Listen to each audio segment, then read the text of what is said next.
Hey, no dunkers. Y'all mentioned earlier this week about the 7 seconds or less Phoenix Suns being one of the most beloved single-season teams of the 2000s. So true. But what other teams could crack that list? Lots of love. Again, that's from Bruce. Bruce, thank you so much for writing this email. You're the man, Bruce. You're the man, Bruce! These are your top 5 most beloved single-season teams of the 2000s. Top 5, top 5, top 5. Top 5, top 5, top 5. Oh, I'm starting with a caveat. Top 5, top 5. No champions on this list. Okay. Can't have any champions, but if I were picking one, based on what the people were saying on the internet yesterday, the 03-04 Pistons. People are obsessed with this team who beat the Lakers, at the top of their power. And nobody expected it to happen. The gritty, defense first, 5 good players. We act like there's no awesome players, even though they have 2 Hall of Famers right. on this team. Nonetheless, Yeah. 03-04 Pistons, people love them. Cool. Okay, except for Shaq, of course.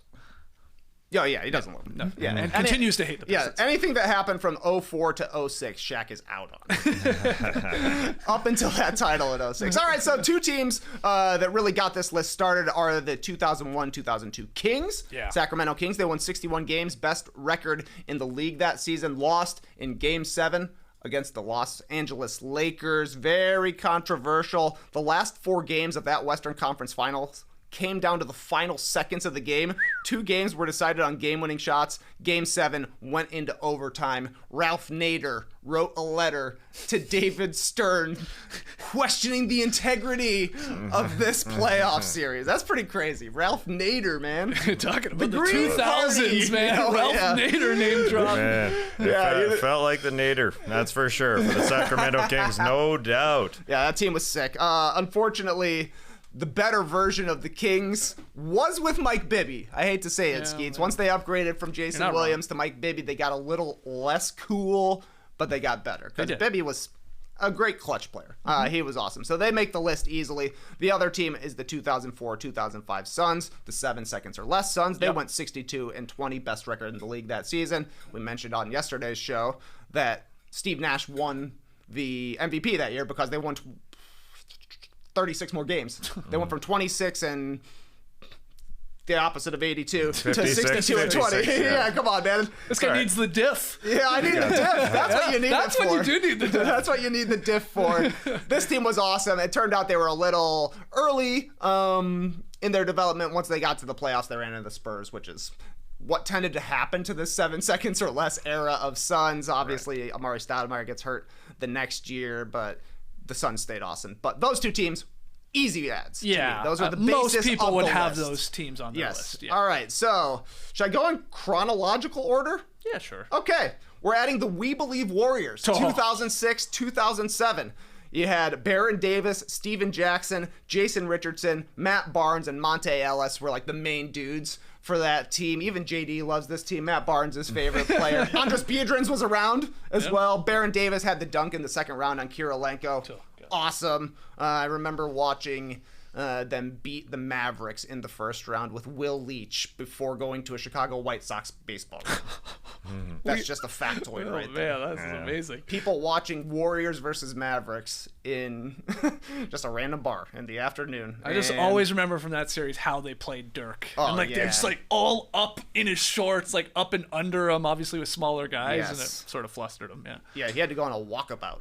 Yeah, right. Yeah, right. they were the 1 seed. They got bounced. He had to accept his MVP trophy after being eliminated from the playoffs. That's when you got to go explore Australia. Yeah. You got to go see what kind of crazy animals they got going around there. All right, our next chronological list, the 2011-12 Oklahoma City Thunder. Okay. A team that everybody loved way back then. It came right after the lockout season, and during that lockout was when Kevin Durant was just going around and playing in any pickup game. He scored like 66 in Rucker Park. We were in Portland for whatever thing they were doing at University of Portland. Everybody was wearing basketball don't stop shirts. Remember those? Yeah. Those were so cool. I had a black one with orange on it. Basketball never stops. I was going to say, I thought it was basketball never stops. Basketball, yeah. I'm thinking of Ball Don't Stop, one Yeah. of my favorite, or Ball Don't Stop? Yeah, that's the guy on Twitter. Who's that guy? The game is about a bucket. It always has been. Hooper versus basketball player. Oh, okay. A lot of hoopers on this Thunder team. Yeah. It was KD, it was Russ, it was James Harden, it was Serge Ibaka, it was even Kendrick Perkins. Baller. You see him on the sidelines being eliminated by the Miami Heat in the finals. They had a 1-0 lead. They could have had a 2-0 lead. But guess what? It's the finals. You ain't getting that call on LeBron James on the baseline. These guys will be back in the finals for sure, right? Yeah, they might be this year in 2025. Don't count your finals appearances before they hatch. Yeah. Patrick Beverley's fault. Taking Yeah. out Russell Westbrook, Fair that's a enough, part yeah. of it. Good call.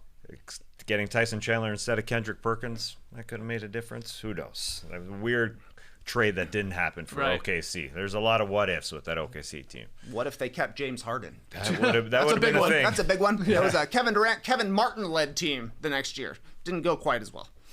Kevin Martin. Wow. Yeah, remember I him? forgot he was on it. Yeah, it was actually funny. Like, we were just talking about Steven Adams versus Mason Plumlee. Steven Adams and, like, Kevin Durant ran into each other when they were playing last night. I was like, oh, yeah, those guys were teammates. Yeah. Way back when. Oof.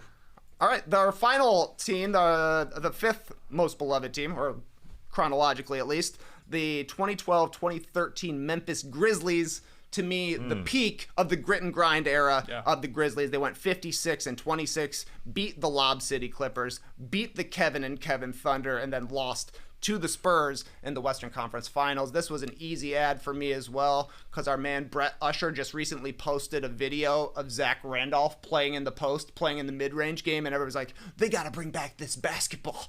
They got to bring back jab steps and fadeaways. It was cool to see a guy playing like that, but like Gasol and Randolph together, whooping that trick. It was fun. Oh, yeah. Yeah. Good list. Yeah. Those are 5 I would have on my short list for sure. I'm even struggling to think of another team, especially when you want 5 more? No problem. When you remove the you can't win a title part for sure. Yeah. All right, so here's my next 5 that I would add. The 13-14 Hawks, great team, bounced by LeBron. Yeah. 60 wins. All 5 players won Player of the Month. 4 went to the All-Star game. Sorry, Damari Carroll. Also, the 05-06 Wizards, the peak of the That's a good Gilbert one. Arenas Wizards. They also ran into LeBron James. It keeps happening to these teams for some reason. The 2000-2001 Clippers, 0001. Looks weird in my notes. But that's the Darius Miles, Lamar Odom, Elton Brand Clippers.